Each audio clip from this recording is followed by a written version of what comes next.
Hello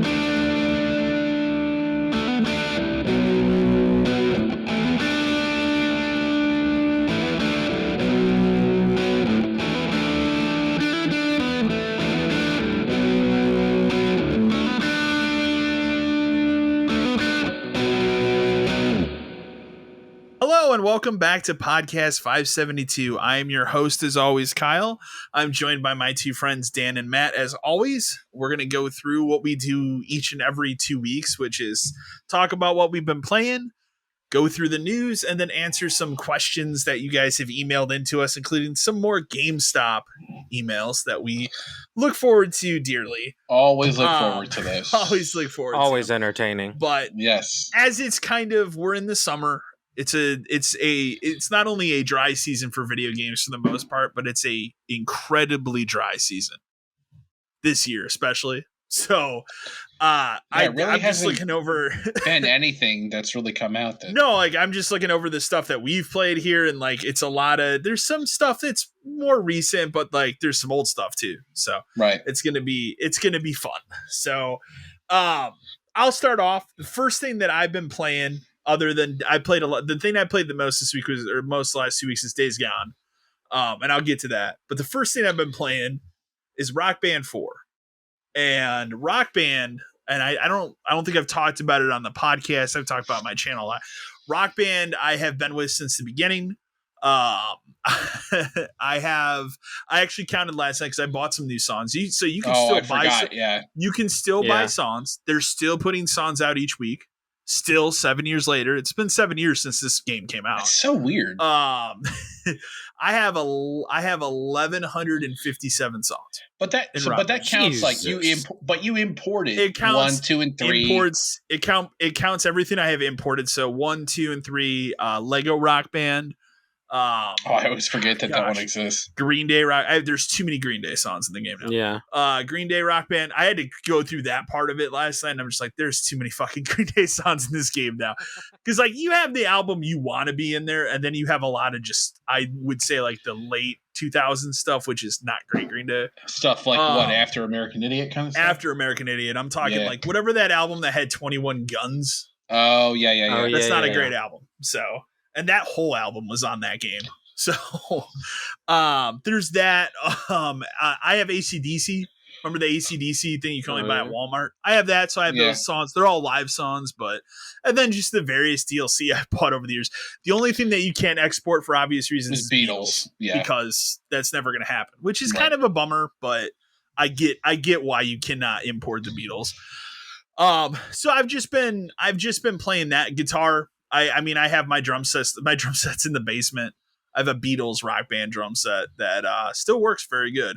I did find my as it is now, very expensive 360 adapter. 360 to Xbox. Oh, just a little piece, yeah. Yeah, that thing's very expensive now. But I'm just using the Stratocaster guitar that came with it, playing it. And kind of go back, that's a game where I started with Guitar Hero 3. And then jumped to Rock Band. I played all those games up till the only one I never played was Guitar Hero Live because I thought it was bad. It was. I always stuck with Rock Band because I always liked how they did the whole band, not just guitar. Yeah, I was a big fan of that one. Rock Band, but Rock Band 3 still was for me still to this day is the pinnacle. Rock Band 4 has gotten a lot better. They did a lot of updates and stuff too. When it came out, it was missing a lot of features. You couldn't even play online. They've updated that game now in such a way that let's say me and my friend want to play online. He doesn't even have to own the DLC songs that I have. He can play them as long as you owns them. Oh, yeah. They've updated it and done some really cool stuff that way. But if you think about Rock Band 3, Rock Band 3, they had that ability where you could plug in a real guitar and actually learn how to play guitar if you didn't know how. Right. They don't have any of that in Rock Band 4. So, that would have taken them to do all that for older. Exactly. That was never going to work. So, but it's amazing to me 7 years later that they're still putting out DLC. You can still buy. I'd say 95% of what was in the game you can still play. There's songs here and there that have dropped off because of licensing, just that happens. So like each one of those exports is like the next game came out. There's always like 2 or 3 songs. It's like, you know what? They didn't want to renew it. It's not going to happen. So, but the other thing that's really cool about Rock Band, and especially, and I'm sure this is how it worked with Guitar Hero, I just know more about Rock Band because it's the one that I like, is the way that which they get these files. Like when they sit down and they go, hey, we want to put this song in the game, they're getting the actual master recording tracks from the studios. So like when they get that, it's like, you know, a 20 gig file that might have, here's the drum parts, here's all the guitar parts, here's all the singing parts. And then they have to compress all that down. So a lot of times when you hear these songs, like they'll sound better in this game than they will like on the recordings that you might own. So, and that's always a great part of it. But I've been playing a lot of Rock Band this week and just kind of going through. Like I haven't touched in probably about 3 years. The last time I played was definitely pre-pandemic, but I'm getting back. Like we worked our way up. Like back in the wet day, me and my buddy, like we worked our ways up from like easy all the way to expert. Kind of mastered guitar and bass. Went out and bought a drum set. Got that up to. I mean, we were doing expert. At my peak, I was doing expert plus on Metallica, Guitar Hero Metallica. Right. So like I've played a lot of these games. So. But it's just nice to see that like they still support it. And like I'm playing it on Series X. All my songs obviously carried over from the other system. It's just nice to see that still works in 2022 without any crazy. It's crazy to me that they still support it because like when you think about it now, it's like I don't know if another one would ever exist. Well, and they made that like statement when this one came out. We're not releasing another Rock Band after this for a while. Well, I don't think they're ever going to at this point. At this point, I don't think so. I think that game becomes too much of a headache, maybe it does to make like an entire game of it. But if they can keep adding songs to the current one, I mean, people must still be buying. It's not just me, so like people must still be buying them. So I played a lot of that. As far as Days Gone goes, which is kind of interesting, like. I've really enjoyed my time with Days Gone. It took me a long time, but I'm finally at the point where I like the story. What's interesting about that game is it has like it was building up to this big climatic battle between you and like what I would say was the bad guy up to this point in the game. And you do that part. And I will talk about that part in a minute because there's something fucked up with it. But when you finish that, the game just keeps going. And now I'm in a, like, I'd say this is like probably, there must be 2 major acts to this game. I'm in what I call the second act, and it just kind of kept going.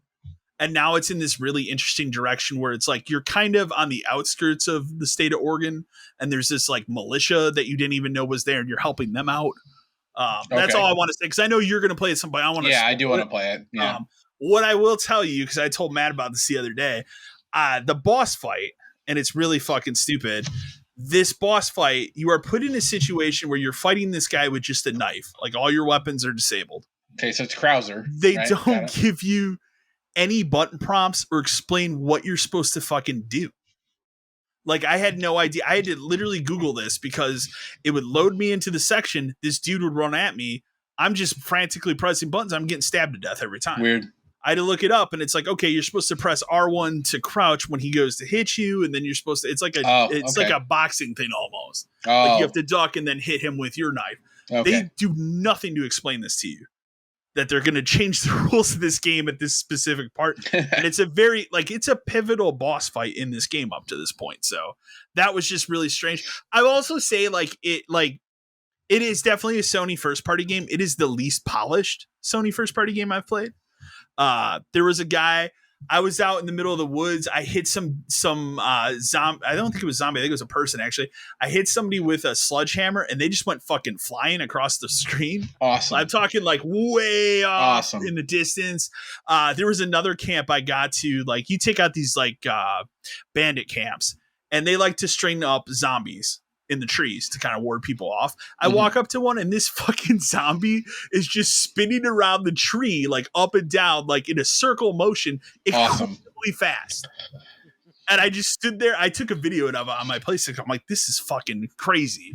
I've had my motorcycle fall through the map at least once. So like, it's just like, I appreciate it because it's the first time I've seen a Sony first party game not be as polished. But it's also kind of crazy that it's not as polished. Like you think of like God of War or like any of those other like Last of Us, and like you can say what you want about them. They are incredibly polished games. You Right. don't see glitches is really in them. So it's kind of refreshing in that way. But I'm enjoying it. I looked it up because at this point I was like, how fucking long is this game? Because it just keeps going. I'm pretty close to the end. So I'll probably have a little more to say on the end, but I'm surprised how much I'm enjoying it. Way more than I thought I would, because I kind of had written it off. Yeah, I mean, we talked about it a lot, but like I wrote it off before the first trailer. You also have to be in the mood for you. Well, you also have to be in the mood for your typical like open world Sony. Let's go do this here. There's all these camps. There's stuff over here to do. Yeah, it's one of those games for sure. But it's pretty well made. So like I've enjoyed it. I finagled. I have a backbone. We've talked about it before. I finagled my computer to play Vampire Survivors on my phone because I have an addiction to that game. I looked at it today. I put 57 hours into that game. Oof, man. It's incredible. Like I needed to come to a console. I don't care. I put it on the Switch. It'll make me turn my Switch on. Yeah, it'll probably work on that pretty well. Like I really wanted to come to a console. I was Googling anything I could find. The only thing I could find is they're working on some sort of console port. So at some point it'll come. That's probably one of my favorite games of the year, easily. The other two things that I have, and then I'll turn it over to one of you. I started playing Diablo 2 Remaster a little bit just because they put out a huge patch for it that fixed a lot of the issues. And I could say there were definitely some like server issues. Like there was a couple times I loaded that game up back in the day where I couldn't play the game because the server was down. Oh man. So they fixed those issues. It's running fine. I'm probably going to return to it because it's what I played. I'm actually having a good time with it. The last thing I'll talk about is I'm going to eat some crow. Yeah, I saw. So and I'll explain why I did it. So I sat one night and I was looking at the PlayStation Plus tier system, and I was looking at because you can go and you can look at every game that's on it. Yeah. And I was looking at it, I'm like, it's actually not, terrible deal. And I looked at it, what it was going to cost me, and I put it together because I'm like, all right, on July 19th, I'm going to buy the Kitty Cat game Stray. That's $30. For $10 more, I can just purchase this. I can play that game because it's going to be part of that service on July 19th. Right. And now I have this until April, and I can make a decision in April next year. Do I want to keep this service, or do I want to get rid of it? I will say, like, it's not terrible. Like, I've also tried the PS3 streaming. That's okay. I tried a couple different games. I tried Darkstalkers Resurrected. That was kind of janky. There was one other game I tried that actually worked really well. So I had a very mixed reception of how that part of it works, but I started looking at the games that are on that. And that's the part of the service that's a little questionable for me, is like, they are touting out on like Twitter or something. I saw like, we have all the Resident Evil games. You have all the PS3 versions. Why aren't these the PS4 versions? You know what I mean? Like, right. I have to stream Resident Evil 5 or 6 or whatever. Like, if those are what you want to play, why do it that way? So that part of it's weird, but like, I've told you, like, there's some games on there that like it's alone worth it. Like East 9 is on that service. Right. My thing about right away. My thing about like the cost versus the service versus like the games that are on there. It's like, I keep looking at mine like every couple of days where it's like, now it'll only cost me 19 something because mine's up in November or whatever it is. Okay. And I try I think about it in my head, like, can I play enough stuff from between now and when it's over on there for it to be worth $20? Absolutely. Yeah. But here's the problem though, is like, if I kind of do that and force myself to play through all that stuff by November when it's over, I don't need it again. Yeah. So like from their standpoint, it's like maybe you can get me for the $20, but I'm not going to pay $120 when that's over. And that's my biggest issue. Access the same pool of games. Like, that's my biggest issue with it, is like, if they start to do a thing where they do add games every once in a while, like Strays in July, maybe they add a game in August. Sure, that's a good one. Maybe that'll entice me to continue after April. But the fact that the fact that it doesn't add first party stuff day one, means I don't need to keep it. I don't need to keep it active. Yeah. Like, that's literally what it means. I don't need to keep it active. Yeah. So I'll break and probably do the $20 thing pretty soon. I did try Siphon Filter. Yeah. Did it work for you? Some people on fire. Yeah. Okay. No, it worked fine. I was really excited that the original Resident Evil's on there, but it doesn't have trophies, so that doesn't do me any good. Right. Because I would seriously sit there and get them all for that game, Right. but it doesn't have trophy sport. Yeah, but so, like, Siphon Filter does. So I'll probably break and just do it at some point because there's some PS3 stuff on that list that I want to play. Yeah, Brink, right? Lot of Brink. Here's the weird one for me that's on there, but like, just think about this logistically. They have that Castlevania multiplayer game on that service. Yeah, that's weird. So you're going to stream that and then play it online. That just sounds like a disaster. Like, it's weird. It's weird too because a game that you're playing online. I don't know. I mean, you and I have played it within the last 3 years.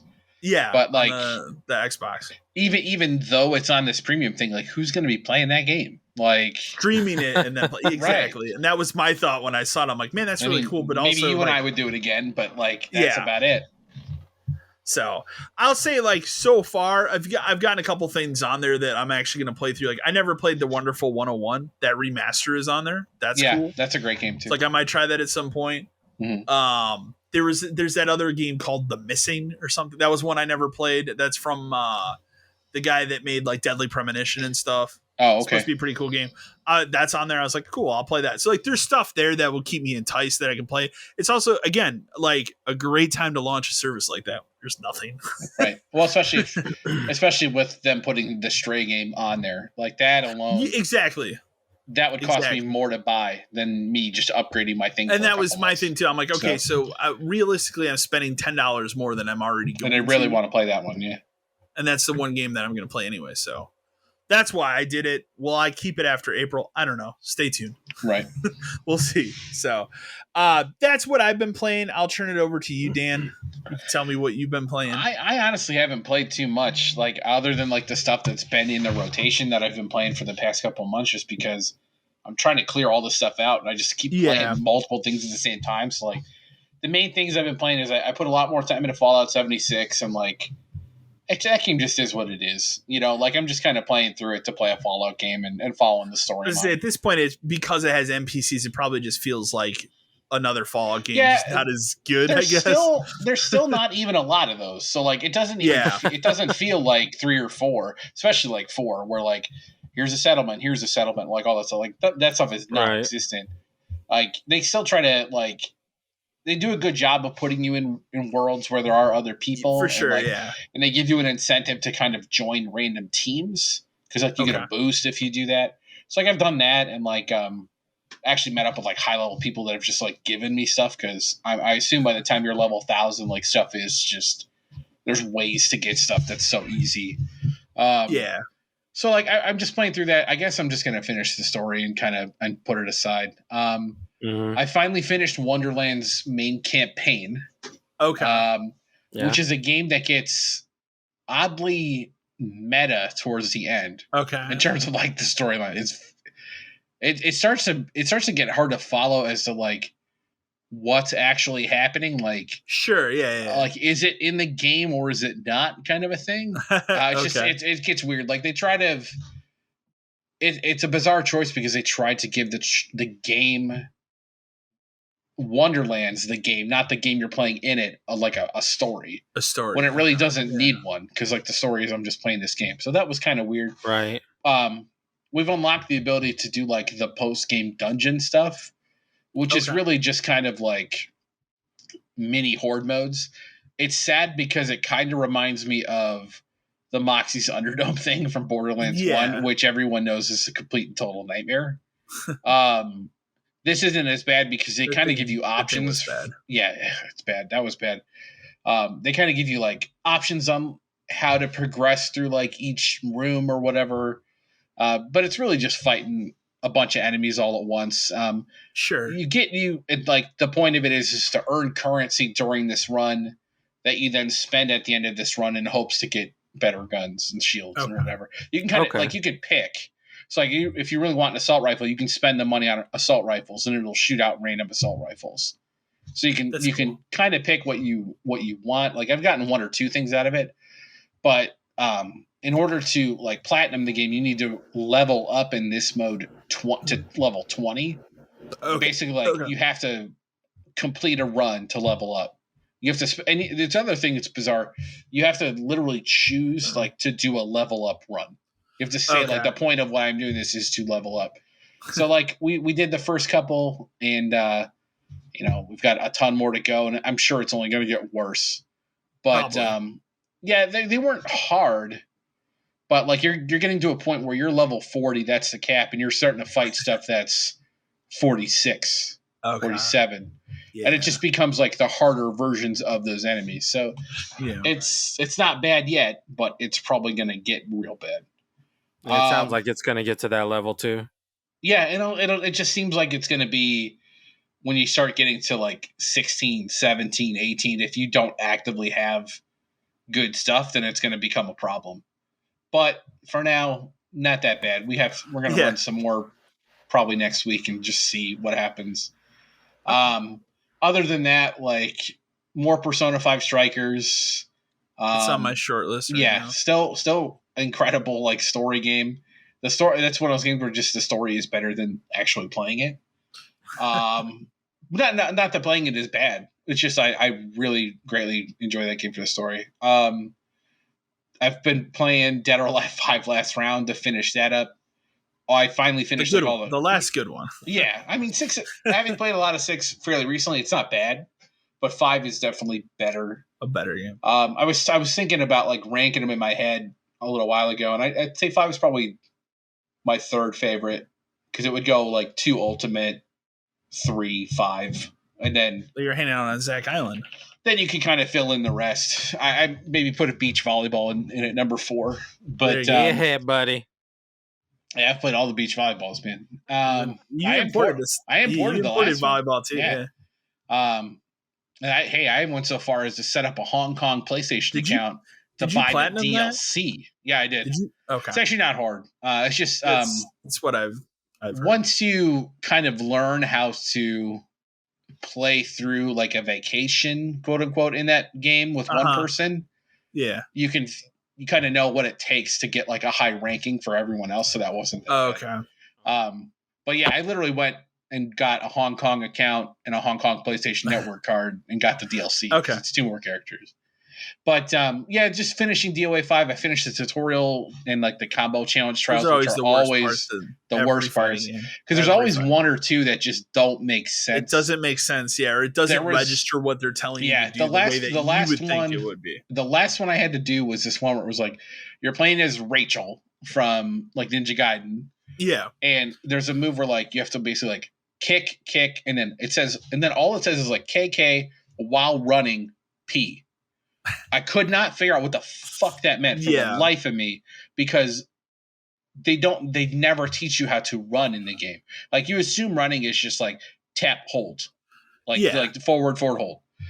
But no matter how I did this combination, like it would never happen. Like the kick thing would always be fine. I went so far, like I looked up a video of someone doing it on YouTube.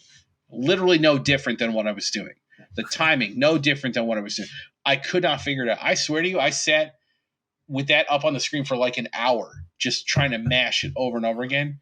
And then randomly, it just happened. Got it. And like, I did nothing different. The animations look different. Like nothing looked different. And it's one of those things too, where you finish it and you sit there and go, who in the hell designed that has ever used this move ever? Exactly. Or consciously just made this choice. So like games when they do like tutorial, like, and that was a tutorial, I'm pretty sure. So like when they make a decision to make that a tutorial, that's not a tutorial. That means it serves no purpose. I mean, the better solution is don't add achievements and trophies to tutorials. I don't even mind that so much if the tutorials make sense. Yeah. But that one doesn't make sense because it's not something anyone would ever do. If you want to put that in a combo challenge because it's technically a combo and it's challenging, fine. But don't tell me that this is a way we play the game here at the testing studios because it isn't. It's just not so I finished that. All that's left I have to do is like 43 more online matches, which surprisingly people still play that game. Yeah. But I am boosting it with someone, so it doesn't really matter because there's a way you could boost it super quick. And then, I just a little bit more Minecraft Dungeons, more Turtles, just because that Turtles game is really good. And that's kind of it. That's all I've done. Now, Matt, before I turn it over to you, I want to ask: have you played? Because it just hit Game Pass. Have you played House Flipper yet? I have not, but I did download Okay. it. Okay. Cool. Which was ironic because like so I got that $5 credit and I Yeah. went back and forth because I was like maybe In the Hunt or The Hunt Showdown would be an interesting game to play. Like I was reading through it and then Yeah. House Flipper. And then you told me House Flipper was on Game Pass, and It I was was like, literally the next day I woke up and it's like, surprise, House Flipper's on Game Pass. And I was like, that's cool. I've already literally gotten every achievement in that game. But yeah, so I it's was like, good well, for that's you. off that, dude. I was like, because I was literally thinking about buying it, which I'm super glad I didn't, because like if I don't Yeah. like it, then it's on Game Pass. I don't have to worry about it. Exactly.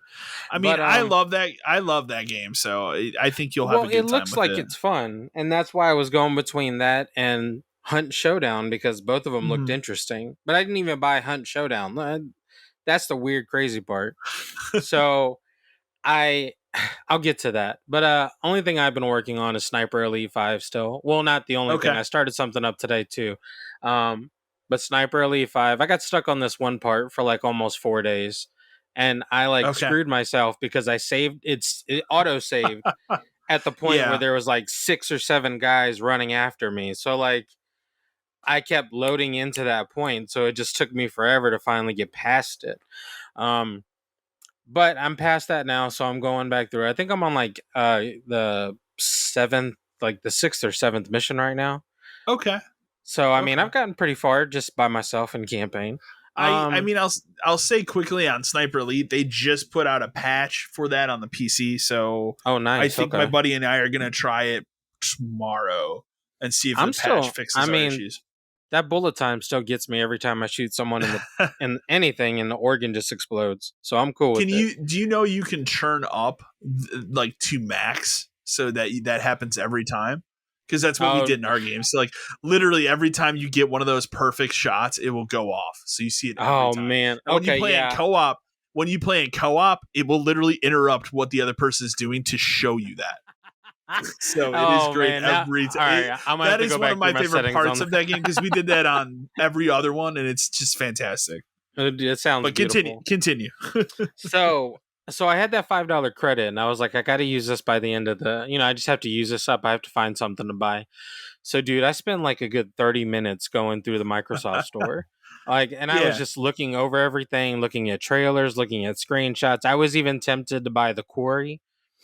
And I was like, Oh God. I was like, that's a huge price tag just for $5 off. But then I landed on this game called Serial Cleaners. Okay. And I don't know I if know what it you've is. seen. Dude, that It's the game one is where you're cleaning up after it is murders, right? Or fantastic. something. Okay. Yes. I Dude, have it it on the reminds Switch. me of that Pulp Fiction where the cleaner Okay. comes through. Yeah. It's legit like that. Like The he wolf. goes home. Yeah, the wolf. He goes home, his phone rings, he picks it up, and he's like, I got a job for you. And he's like, I'm there. And it's that. You're just Okay. like, okay. But like, so you're cleaning up these murder scenes, you're picking up bodies, you're stealing. Yeah. The thing about it, the cops are like surveying the scene. So you're like So you have to do having it to like like stealth. it's a stealth. It's a puzzle game essentially. So Okay. you have to do everything kind of stealthy like, and you have to find like the what's the word I'm looking for? The patterns and how they Okay. walk and how they move. But the thing about it is too. So like if you like pick up an evidence piece and you run away with it, the cops will see that the evidence is gone. So then they'll I change their see. pattern. So it's Okay. It's kind of interesting. cool. And dude, I got hooked. I literally just bought it probably about 3 hours ago, and I was playing it That's what nonstop you're until it playing. started up here. Awesome. Yeah, it was fantastic. But They're making a sequel called Serial Cleaners. So yeah, I saw that, and I was okay. tempted to buy that, but then when I clicked on it, it was like not available yet. So I was It's like, not out oh yet. well. Yeah. I was like, yeah, let me just jump on this first one then, and I'll just tackle this. But yeah, dude, it was like so. The thing that kind of irked me is I bought it on Xbox for like $9, which doesn't really bother me because it's not that Yeah. expensive. But apparently, it's like discounted 80% on Steam right now, so it's like $2 Oh well, that's on the Steam Steam. sale. Yeah. Yeah, I was like, dude, I was like, ugh. But I'm still cool with it. Like, it's a good purchase. It's fun. It's addicting. The puzzles on it are great, dude. I have to say, if you are in the mood for something kind of It's not that long. I think in total it's 30 campaigns, but like each campaign maybe takes like 5-10 minutes once you catch a hold of the patterns and Yeah. how it goes. So like it's I've been For having a me, it blast with kind of it. reminds me of like if you ever played that Hitman Go game or No, I did not get into the Lara that. Croft. It kind of reminds me of that. It's kind of a similar type of thing where like you have to move around a puzzle board with the character and avoid like the other people through Yeah. stealth. The difference here being you're cleaning up shit as well. Yeah. But Dude, it's so much no, fun. it's I bought it a long time ago on the Switch when it was on one of those sales, and I played a little Dude, bit of it there. yeah, crack into Um, it. It is very, very entertaining so far. And like I said, I bought it at like 7. It took like, 15, 20 minutes to download. And then I just started it up. And like I was playing that yeah. probably up until probably about 30 minutes prior to getting into this. And I was like, Yeah. man, this thing is addicting. But that's it. That's the only thing and Turtles, I of had course. that $5 thing too. So I bought and it's a game I already own, I think, on everything else, but for whatever reason I was tempted to play through it again, which is Hotline Miami.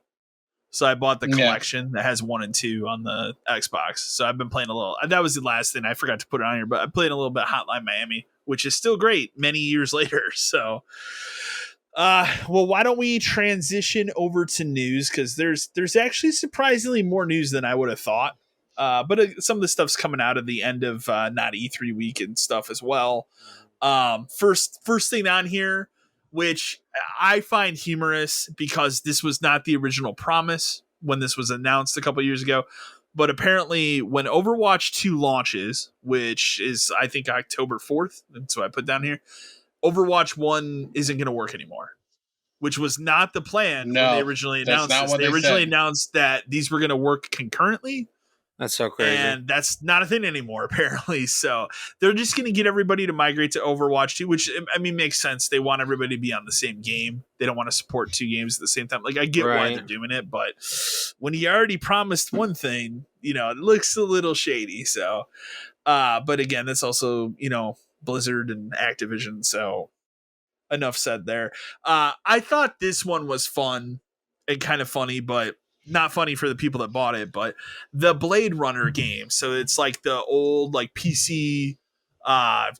When would that have come out? Like early 90s, probably, because it's like a PC point and click adventure. They made a 97. Okay, Mm-hmm. They made a remaster of it, and apparently it is god awful. To the point that the developers are going to add, or they already did add the 97 version. So like the original version of it. Right. So if you already own it on Steam, it just updates and has that.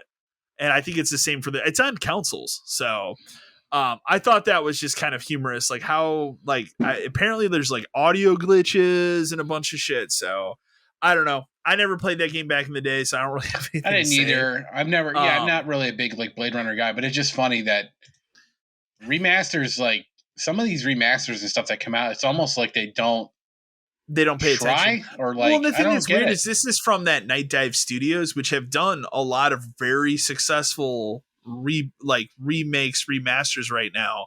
Like they did one of Hexen, they did one of Shadow. What is it? Not Shadow Man. Isn't it Shadow Man? Yeah, they just did a Shadow Man one. They did Shadow Man, but they've done a lot and they've all been really good. So it's kind of humorous. This one's not good. The other thing about it too is like on the flip side of this, digital limited run is going to put out a physical of this, and they have to delay it now because they have to put the 97 version on the disc, because their big thing is they will not put out their physical game unless it has every patch. The digital game. Exactly. Right. So that got delayed, and that's currently for sale. So, for people that cared about that does kind of suck for sure. So we had a Nintendo Direct, which we can go through. Out of the blue, it's not the Nintendo Direct I think people are expecting. I think they were expecting to see a bunch of first party stuff for the fall. But honestly, like for a third party thing, it was pretty solid. So a lot of good stuff. A lot of good stuff that actually seems exciting. I, of course, played the game I play with all of these, where after it I said, all right, what of these games that I want to play can I play on a different system? Because I don't want to play on the Switch like a bad port of it, or but so there's some cool games. I mean, we can talk about some of the things that were announced there for sure. Harvestella, I think, was one of the biggest ones. Yeah. That game and that looks was cool. That's another Square Enix like life simulation RPG. Farming. That's Yeah. farming. It looks really cool. That I believe is Switch only. I think That pretty is sure, out in November. And that was the other thing, like, and this is kind of how Nintendo does. I wish all three of these companies would do this, but all these Or pretty much focus are on out it this more. year. Yeah. Yeah, these are all pretty much out in the next couple of months. With that, the other thing, and I saw this being kicked around after the Xbox conference because fans have been dying and begging for years. All those Persona games for the Xbox are also coming to Switch. Right. Same day and date. So you're going to get Persona 5 Royal in October, and then the other two will come when they're ready, I guess. Again, that's cool. Like Persona 4, especially, playing that on Switch would be fantastic. I played through that game on, what was it? Vita. The Vita. Yeah. So that's amazing. That's the Vita version of that game that they're putting out. So the game that I didn't know, I mean, I knew that I would play it, but I didn't know it was coming out this year, and I'm excited about it, is the Mario Rabbids sequel. Yeah. Sparks of Hope.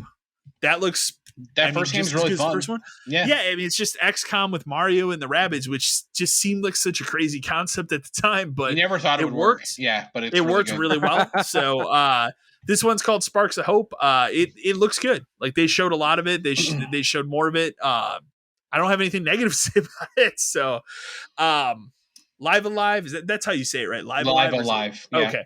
Live Alive, still coming out in July. It reminded me that I had that reserved.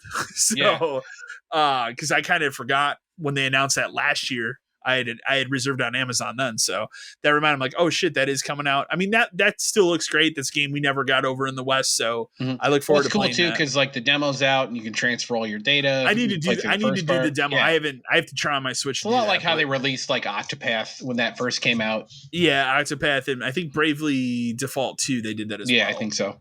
They talked about Monster Hunter Rise Sunbreak. That's out now already, so I mean, if you like Monster Hunter, if you like the Rise series, like the Switch version of Monster Hunter, like I think that's just more of that. Those games are also on PC, which I thought was interesting. So they're Switch and PC, but they're not on PS4 or Xbox. They're different. So. Yeah, there's like a different side of that story.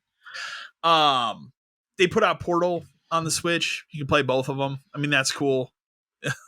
Yeah, I mean, that was a surprise. Like it's out today, kind of a thing. Minecraft Legends, obviously we already saw Minecraft Legends at the Xbox show. That's going to come to Switch. That'll be on everything. Let's not kid ourselves. Right. They showed some more Sonic Frontiers. Sure. I mean, out of just morbid curiosity, I will play Sonic Frontiers. Is it going to be good? It could go either way. Yeah. But I'm going to play it. What else we got here?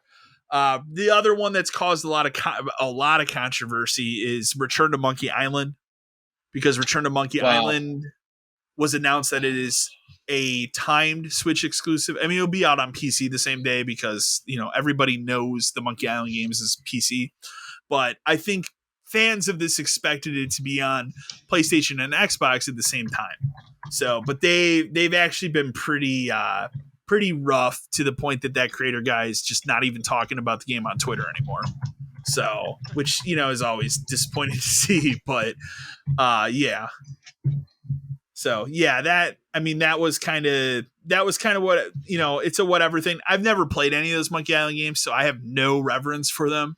I played them way back in the day. I used to be really big into those, like, I wasn't a real computer kid in the 90s, so I didn't. Okay. I did everything point and click. Like there were I remember doing stuff like, real deep cuts, like the Island of Dr. Quandary and all those like other weird, like puzzle adventure, like that kind of stuff. I couldn't get enough of that stuff when I was younger. So I'm looking forward to this one a lot. Some of the other big ones I'll because some of those ones are a little bit smaller. I'll skip over them, but Dragon Quest Treasures looks cool. That looks really cool. Yeah. Like that seems like that probably will be a Switch only game. It seems like it's more sense built for the Nintendo Switch. Yeah. That's out in December. I thought this was cool. Nier Automata, that's actually coming to the Switch. I can see that working just fine there. Yeah, should be fine. It looks cool. That's a great game. It's a great game, and to put it on Switch only helps. Exactly. One of the other really big ones, and I've never played any of these games, but this will give me an opportunity to play it. Mega Man Battle Network Legacy Collection, which is all 10 of those games. That's crazy. Crazy. Yeah. I'm amazed they didn't split it into 2 volumes, honestly. They easily could have too. Yeah. It's not out till next year, which that was kind of the ones one of the ones that was kind of a bummer but it's 10 fucking games in one Well, game, they split it into like a digital, it's 2 volumes, but like if you want the physical copy, it's one thing. But yeah, right. So I've never played those. I've always wanted to try them, so that's an excellent collection to at least try that stuff. Yeah, I played like the first one back when it came out. They're making a Super Bomberman R2, so a sequel to that one that came on the Switch. Still exists, yeah. I didn't hate that game. I thought it was fine. Okay. The other one that's really, really cool, I'm actually really excited about this, Pac-Man World Repack, which is a remake of that Pac-Man World game for the PS1. And that's on everything. That's not just the Switch, but I'm really excited about that I'm actually going to play. That's going to be exciting. I mean, that's kind of pretty much it for those are the big ones. There's some smaller stuff, there for sure, but just overall, it was like 25 minutes. It was a nice Nintendo Direct that at least showed you like, hey, Nintendo fans will have stuff to play this year. A lot of good third-party stuff. Yeah, a lot of third-party stuff. Like what they're doing with first-party, I don't know at this time. So yeah, but we'll see. Probably a Direct on that coming this month, hopefully. That's my guess. Yeah. So. All right. So the next news story I thought was interesting. I think it was reported by Push Square that Naughty Dog, obviously they're working on Last of Us Part 1 remake, which that work's probably already done at this point, but they're obviously working on something else, The Last of Us. Apparently they're combining their part of their team with Sony Bend, the people that made Days Gone, and they're working together like cooperatively on a new survival game for the PS5, which makes sense if you think about it. Like, Naughty Dog made Last of Us. That's a very survival type game. And Days Gone is a very survival type game. So they could potentially make something really cool together. Right, but is it just another zombie game? That's what I wonder. Like, I hope it just another zombie game? Like, but see, and that was the thing for me going into Days Gone. I'm like, that was one of the things that always bothered me, besides the fact that the guy's a biker, is the zombie part of it, because I'm like, it's just another zombie game. You know how many of these I've played? It's like it's different enough. With other ideas. Yeah, but it is different enough, and I find the like minute-to-minute survival part of it more compelling than Last of Us in terms of that. Oh, like zombies are coming because these things are running at you. Well, like, it's open world. It is absurd. When you get the actual like, it's not. Yeah. When you get like an actual horde to chase you, it is terrifying. Like they will take you out immediately, and it's impressive. So, but yeah, I can see that potentially being really cool. So that's one of the big things. Another one. This is one of my favorite news stories of the week. Apparently, the long-awaited other pirate video game, Skull and Bones, you might remember, the Ubisoft spin-off of Assassin's Creed, because they wanted to take all the sailing stuff and put it into a game. It's going to come out in November. Apparently, it's ready. That is unbelievable. 8 years later, it is ready. I'll say this. There's never been a better time to put it out, because there's nothing this fall. I mean, yeah. But isn't it strange that game is ready, but all of this other stuff isn't? It's weird. Apparently, they're going to reveal more of it in July, so next month, and it's ready for November. So I'm very curious. I would like to try it. I'm always down for a pirate game. There's not enough. It's crazy that game exists still. It is crazy, because every time I've talked about it, I'm like, oh, they're not still making that game. It's kind of like Beyond Good and Evil 2. Like, they're not still making that game. Not real. I don't think that game will ever come.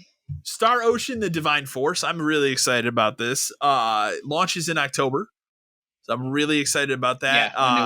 Always been a fan. I will say, I've always been a fan of Star Ocean. Some are good, some are not very good. They can be real hit or miss. Like I really, really liked the PS2 one a lot. But then I really liked the 360 the first 360 one I couldn't get into. You couldn't get in that one? No, because did you ever play the PS2 one? Is that the second story? No, that's Till the End of Time. Oh, that one I actually have not played. So here's why I couldn't really get into the 360 one. This takes some spoiling of the PS2 one, but you play through the PS2 one, And the whole time it's like it's got a cool story where like you play as this guy named Fate, and then Okay. he is I forget like the term they use, but like he can open a gate. Like the whole his Okay. whole he has like a key. Like his dad like genetically engineered him or something crazy like that Okay. to be able to open this gate. And then there's this other woman you find later in the game that she can also do it. Like you need the two of them together. And as you Okay. progress through the game, like you get stuck on like a medieval planet world, pretty cool. Some other worlds and stuff, pretty cool. You get to this point where like there's literally these characters that show up and these enemies that show up called like executioners. And their point is to like erase existence kind of a thing and like restart it. So kind of like a Reaper kind of thing. I was gonna say, is it like the Reapers from Mass Effect? Sort Kinda. of, but not really.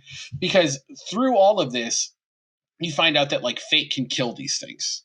Okay. And it's like that's a big deal because like this has happened before or something. So the final reveal of this fucking game is you're in a computer simulation. You are fake. You are fake people. This I remember. It's like Matrix type shit. Yeah. And the gate you open is you can go into the real world. Okay. And then like you can like the whole point of like your existence is it's like a life simulation that's displayed on like screens throughout the city and stuff that like it's like advanced AI kind of stuff. And then like you go through this tower and you beat like the boss of the company that makes the game or whatever. but that was supposed to be like the newest one in the timeline, right? Makes so sense. when the 360 one comes out, it turns out that that's the prequel. That's the first one of all of them. Oh, so it goes back before one, and like, but like, so my whole thought of doing it was like, well, what the fuck's the point? If this is the first game in the series, like, I know how it ends, and it ends like shit. So I don't really care. Exactly. Like I can see the game itself was fine, and I like the game. I enjoyed it. Like the game has some fucking nuts Balancing plot points too. Well, that and like weird plot points too. Where like at one point, like you go to that a mirror Earth, and you save the cat girl, and then you bring her back as that Earth explodes. Yeah, and then that's when you finally realized, oh, it was a mirror Earth. We went through like some kind of dimensional. Like the stories of those games have always just been weird, so odd. So I think at this point, you know, even though like that happened in the PS2 one, I'm just consider that not canon, or maybe they just don't all happen in the same universe. Maybe, and just forget about it. So I'm excited to play a new one.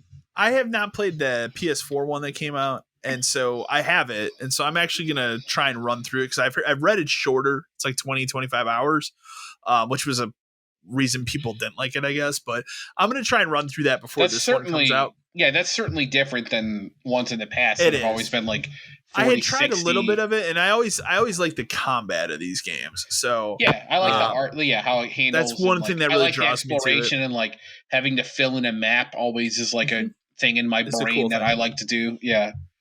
So, but I'm looking forward to this, especially like I'm bringing on any RPGs this year since there's like nothing coming out this fall. So, like for sure. Another one that I thought was funny. Obviously, I have not played this. I've been waiting for it to hit dirt cheap before I buy it because I know it's terrible. Is that 13 remake? Yeah, which is just trash. Apparently, I almost bought a copy. I want to say around this time last year. But it was still like $40, and I was like, I really don't want to. It needs to be like 20 is my highest price. A completely different developer is updating that game and basically remaking it, but it will be a patch for that game. That is, from my understanding, it's not like a new release, which is weird. Like, why wouldn't you just? But that costs money. They're basically completely updating the remake. It's crazy. So I'm weird way to go about it. So I'm hoping maybe at some point this summer I can find a copy for $20 or so because I would like to check that out when that hits. I've been watching it and like it really has never gone. It doesn't. Below, it kind of just sits at the same spot. Yeah, and it's weird because I know there's not that many copies of it out there. Like there can't be. Yeah, and I would love to have a physical copy of it, but I'm really interested to see what a remake. A completely different developer can from do someone else. Yeah, like they put out a whole like thing like we're redoing the graphics, the gameplay, and like all this stuff because apparently what that thing really did wrong was like it took away features that like the Xbox version had, and just Yeah. completely like ruined it. And that on top of all the bugs and stuff it added, but like that's such a good. I love the original game. I would just like one that same game that looks better. Oh, Right. The update arrives on September 13th, my birthday. There you go. That's The for you. hefty update from French studio Tower 5 will redefine the art style, which was heavily criticized in the original release. Right, because it should Enhance look like the AI, original. Enhance the AI, rework the HUD, revamp the sound design, and add the multiplayer back for up to 13 players. Well, that makes sense. The 13 update will be released on the Nintendo Switch the same day, which will run at 30 frames.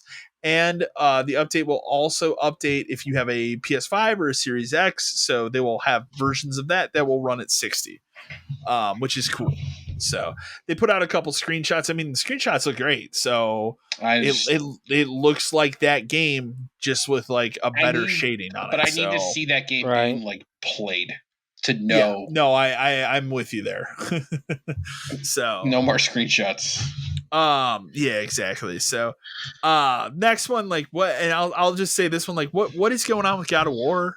Like I don't know. Is it like, going to come out this year?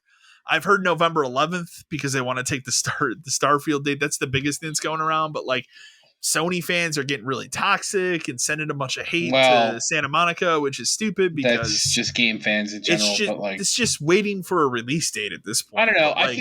Like, I still feel like that game is this year. Like I just like there's something about it. I'm more on board now at this point with saying that like they're probably going to put it out this year. But like because they've shown footage of it before. They have. They need to do something. They need to come out. They either need to say it is or it isn't, and just be done. Like, I get that there's probably a timer for this, and like I really think they're going to have a direct. And it's just going to be announced randomly. It'll be like a 10-15 minute direct that will show more footage of the game, and they'll say it's out on this day. That's all they need to do. It's weird that announcement was not ready for that Sony direct last month, though. That's what's weird to me. It's like, and that's what's been the strangest thing about this whole God of War thing is like they don't even talk about it. Right. So it's bizarre, but I'm more in the boat now that it's going to come out this year. It's just a matter of when are they going to talk about it. So you feel like they would want, if it's coming out this year, you feel like they would want to, and you feel like they would be all about it, and it would be all they're talking about, exactly, pushing it and amping, because it's such a big deal that we can't. It's a huge game. Way, but like it's such a huge deal. There's no way we could give it away on premium or extra. Like we can't possibly do that. We have to make all the money from the sales of this game. Like you think they'd want to be pushing it all the time. Exactly. Doing dev interviews. And I believe it's on PS4 this one too. So it's not like it's just a PS5 game. So So I don't know. It's really bizarre. Let's talk about some skateboarding. Because I love skateboarding. There's actually two news stories here. Yeah, I was gonna say there's the other one that you don't. There's the sad one, kind of happy one, I guess, and there's the sad one, the extremely sad one for me, which is Tony Hawk. Apparently, from the man himself, Tony Hawk, Birdman, who I love dearly, right? We all do. Hero of mine. Came out and just candidly said, I think he was on a podcast or something. He candidly came out and just said, like, "Hey, we were working on doing a Tony Hawk's 3 and 4. It's been scrapped. It's done. Yeah. They're not going to do a remake of it. Activision kind of pushed that team onto, I think, Call of Duty. And that they had done support for Call of Duty before. So Vicarious Visions, I had to think about it for a second. Yeah. It's a bummer because like those two are very relevant for a lot of people. I mean, for me personally, 2 was one was obviously I played it from the beginning, but 2 was the one that I have the most admiration for. And that remake was incredible. Yeah. One of the best games that came out that year. It's a bummer. I really wanted to see 3 and 4. They did some really cool wanted stuff. A 4 update. Yeah. They did some really cool stuff between 2 and 3. Adding some features and stuff that I wanted to see what the take on, like you think about 4, there was a lot of like suburb levels and stuff that like would look really cool today. And they broke it up where, like you would go around and you'd get goals and stuff to do. And like that was kind of neat because you could just kind of skate around if you wanted to. Yeah, they kind of started playing with that concept in 4 before they made Underground, when they really took it to the point where like you can get off the board and just walk around now. Right. It's a bummer. I was really hoping that was going to be an announcement this year. So. It's a sad thing because you always kind of felt like 3 would just be an update to that game. And I always felt like they would do 3 as an update to that game, and then maybe do 4 by itself. Because they could have got away with doing that. The only hope I'll say that I have, that maybe Phil Spencer, maybe one day he'll ever listen to our podcast.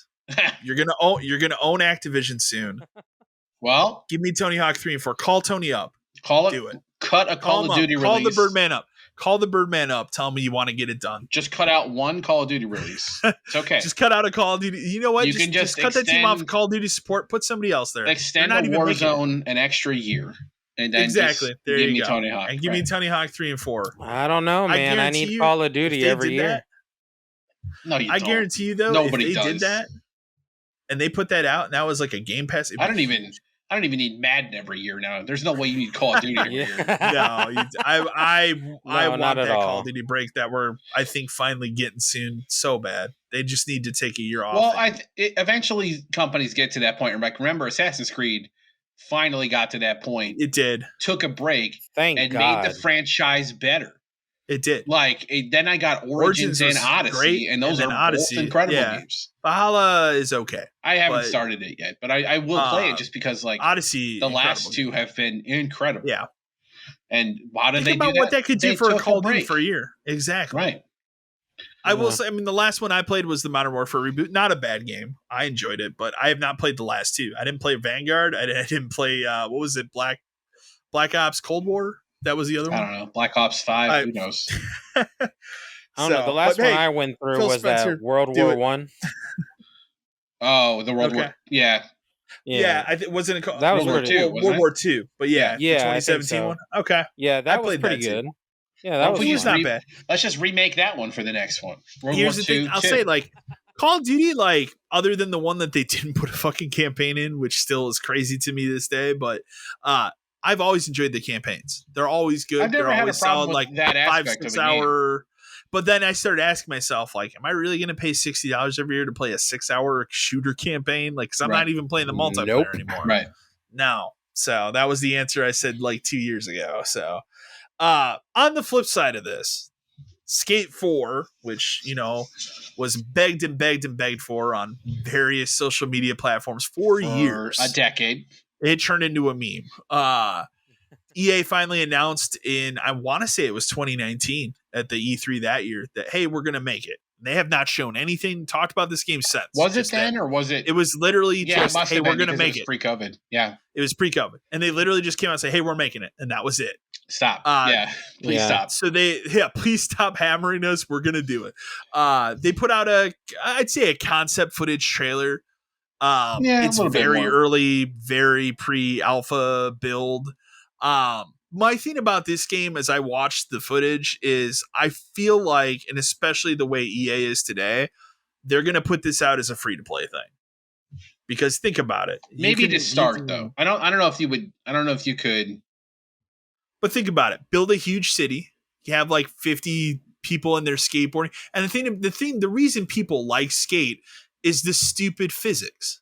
That's why they play those games. Right. They like seeing somebody wipe out on the skateboard or fall through 3 flights of stairs, and that's what people are drawn to with Skate. It's not like Tony Hawk where you're building combos. You can do that, but it's a very different game. But I feel like I just feel like that's the direction it's going from what I saw. And you think about it, they can monetize that easily and be like, hey, here's, buy these different outfits for your character and that kind of, like, I could totally see it doing that. Sure. Build out your deck. So it didn't, like, I'll say this, the footage didn't look bad. It's just, it's extremely early. So that game is probably still at least 2 years away. Yeah, it's going to be a while. But like we were talking about too, we're like, that's the kind of game that could easily get in alpha or a beta that just kind of exists. And it's you in a park. And they're like, look at that almost as like Sea of Thieves situation. Yeah, and they're like, hey, we've added more stuff to the park builder. Mm-hmm. Check it out. Yeah, and like that kind of stuff, and like them just trying to get constant feedback before there's like a real release. Yeah, I can Kind of see like them how doing that. maybe with the like game. almost like Overwatch did, where like that wasn't a real game, quote unquote, for a long time, but it was. So it could exist in some form before that for sure. I could see that for sure. Final news story, and this one's for Dan specifically. Dio Field Chronicles is out in September. I'm excited. For the PS4 and the PS5. I'm surprised that comes out this soon, but like I'm after that game. That game looks really cool. I'm getting 2 RPGs within 2 months. Yeah. I'm happy. That game looks really cool. Yeah. Another thing that kind of like, well, because that's the one that really, when they were showing it, it's like, man, this is kind of like Fire Emblem and Final Fantasy Tactics all in one. Yes. Like, this is awesome. Yes. That's what that game looks like. Yeah. And it so looks I'm really fantastic. excited for that one. And then just so, like one last quick like RPG, Dan's RPG corner thing is like, okay, they finally put out more like Digimon Survive like gameplay stuff. I saw that. Yeah. It looks, okay. and, like, yeah, and it's just a tactics game, visual novel. You know, choices matter. Like I'm into on every aspect of that game. Like that. Does that have a date? Yeah, that's like, oh man, isn't it in July? I feel bad not knowing the exact date, but yeah, it's soon. Like it was in the end of that thing. Okay. I have a reserve, so it doesn't really matter. But and that's on everything, right? I think it's even on Xbox. Yeah, it's a 4.5 That's cool. Xbox. Xbox Series S. It comes out July 28th. That's when it comes out. Okay, so right around the corner. Oh yeah, not bad. Yeah. I'm not bad at all. Very amped for that game. It's the day before Xenoblade does.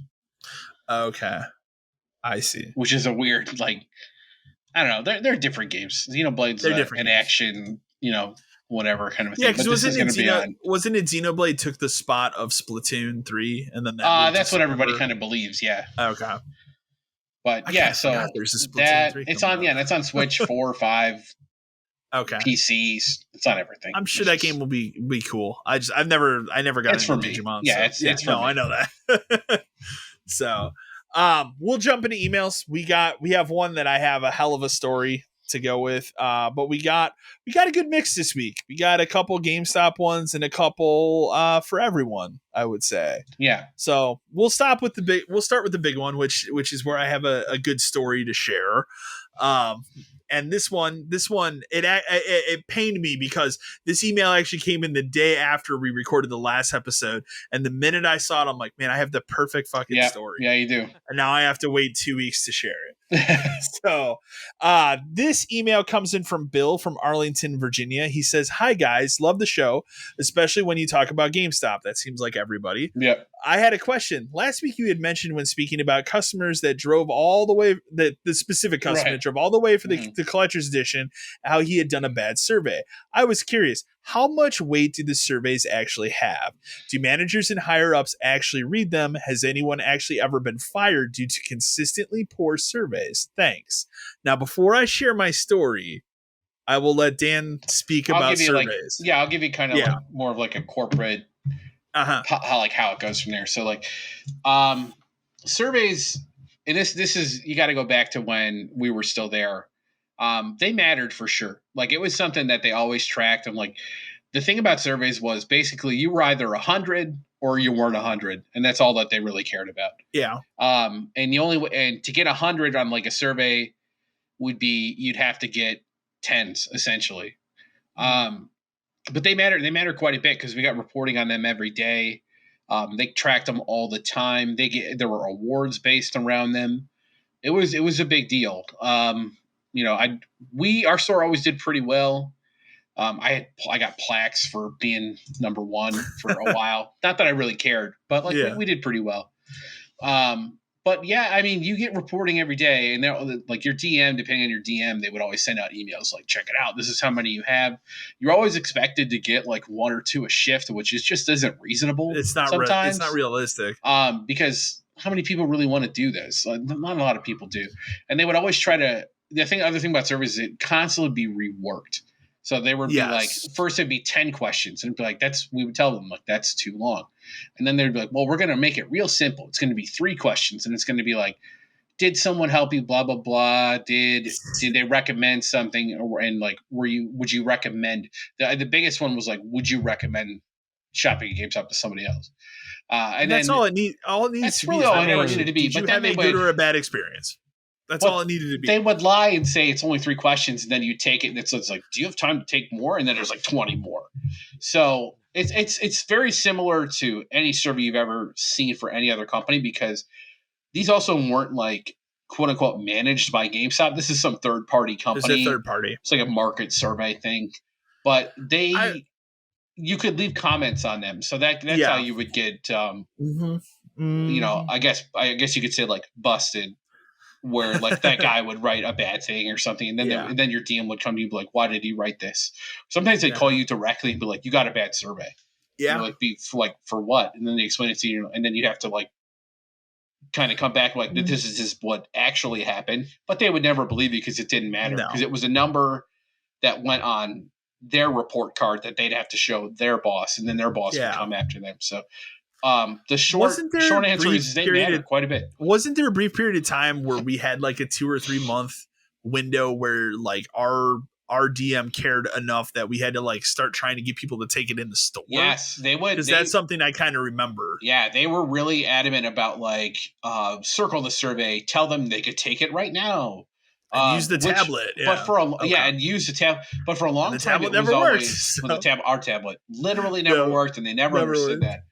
But they, but there was always were told before that, like, don't influence, like, don't tell them to do it. Like, it was so weird because it was dumb. At that point they're basically telling them like, take it for them on the tablet, and you're like, this is dumb. There were times where it seemed like corporate didn't care, like it wouldn't come up on the thing, or they wouldn't talk about it for a while. There were times where it just was down and didn't work for a long time. That too. It's surveys. All we did was we print the receipt. It's a typical thing for retail. If you felt like it was a good interaction with the customer, circle the receipt, tell them like, hey, if you had a good experience, do it. If it was a bad experience, or like the customer was someone who you didn't like, or like clearly wasn't interested, circle it when they don't see it and hand it to them and say, here you go. We had really good customers that we helped out a lot, and we would just tell them like, hey, if you get a chance, do it, sure. And then would we fake surveys? Absolutely. Like, I mean, every store does. Let's not lie about it. Absolutely. We're not gonna lie about it. People did it. If you've got 30 surveys this week and they're all 100, you're a liar. Like, it's just not. Yeah, it's not possible. Not reasonable. Like, I think I would get, and like it was clear, like the store manager would have the most, the assistant would have, because it would go off of how many things you actually rang up. So like you'd get, so it was just dumb. But surveys, they mattered quite a bit, and Kyle will tell you why. Let's have a little story time here. So, 2 managers before Dan worked at the store that I worked at, and this was back in the time where I wasn't working at the store. I was working somewhere else, but my best friend was working at this store at this time, as I think he was the 3rd key manager. Yeah, he would have been. They had a store manager who, I'll be fair, like when he started, he was fine, but more and more he started to get weirder and weirder and started to, I'd say, abuse being a store manager. And you have to remember, this is back at a time before, I'd say, district managers were visiting all the time. So a lot of stuff you could get away with that you could not get away with at the time I worked there. Yeah, at that time I was working at a different store as a 3rd key, and just to like district managers, they just weren't there. And I remember surveys weren't really a thing then.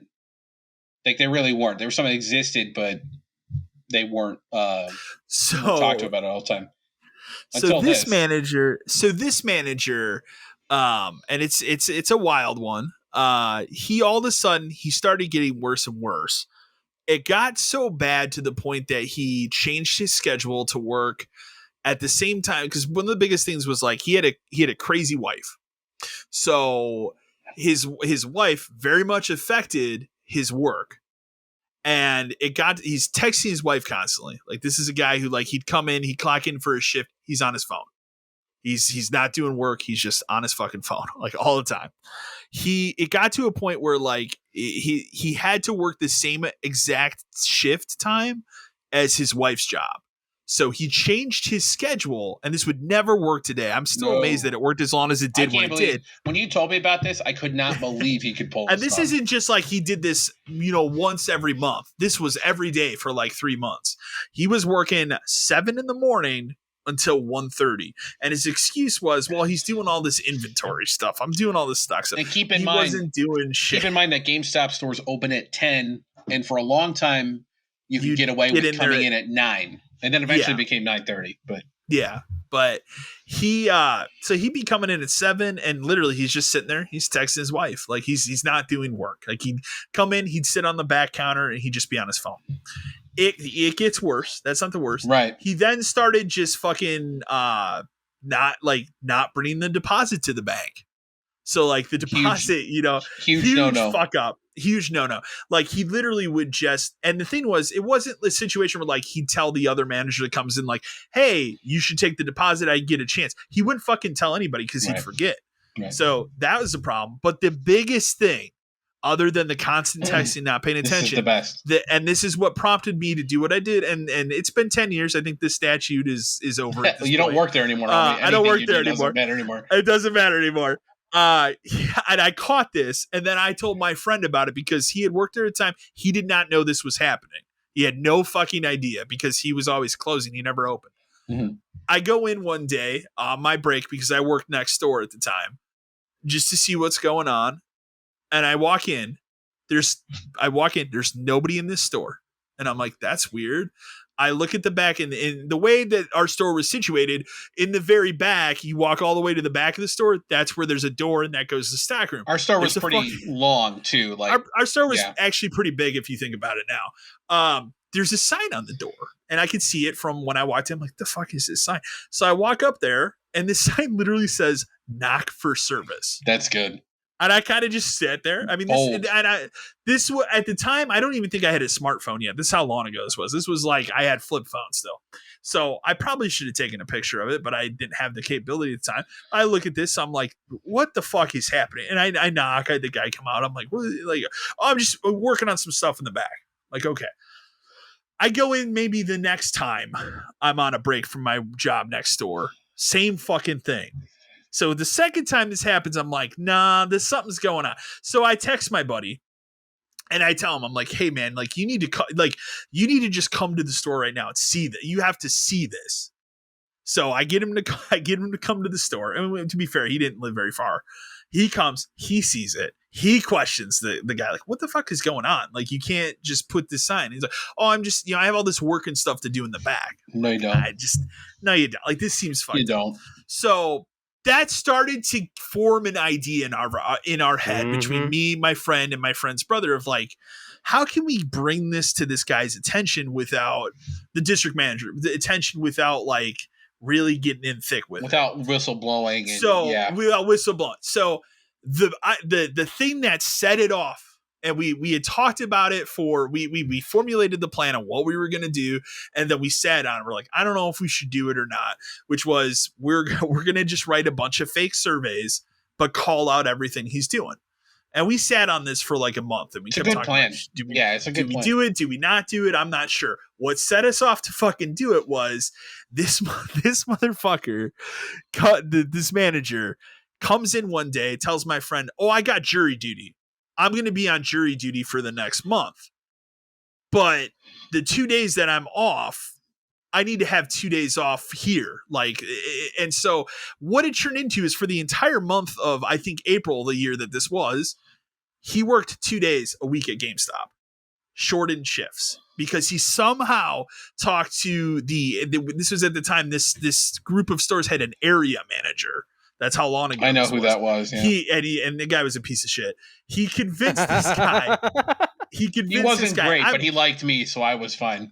He convinced this guy, I'm on jury duty for the next month, but I still need to have 2 days off. So I can only work 2 days, 2 days a week. And this guy, for whatever reason, he fucking approved it. I don't know how he pulled that off. It destroyed my friend. But here's the jury duty while I worked at GameStop. That's not how it works. We found out that he did have jury duty. He did go the 1 day, but he was dismissed. And then we caught him one day just out tooling around town. When we questioned him, he's like, oh, well, I actually do. Like, I'm on a lunch break from jury duty. I'm like, dude, the courthouse is in the next town over, like a half hour away. Right. Your lunch would be a half hour. Oh, we have an extended lunch day. So this is what set my friend off. It's like, we have to just implement the plan. So we did, I think, between myself, him, and his brother, because we roped his brother into it too. Oh, We yeah, did he about wouldn't have cared. 30. We did about 30 surveys in like a month period. And that's a lot. And we do it spread, and that's a lot. To put that into like perspective, like as a manager working 40 hours a week, I'd maybe get 15, maybe 20. Yeah. Like, so to have that in a month, because we just wanted to raise the red flag. So the fun part of the story is after we did about 30 of them, and then we took a break, and we're like, well, we'll give it a break. Let's just see what happens. Maybe we'll have to do more.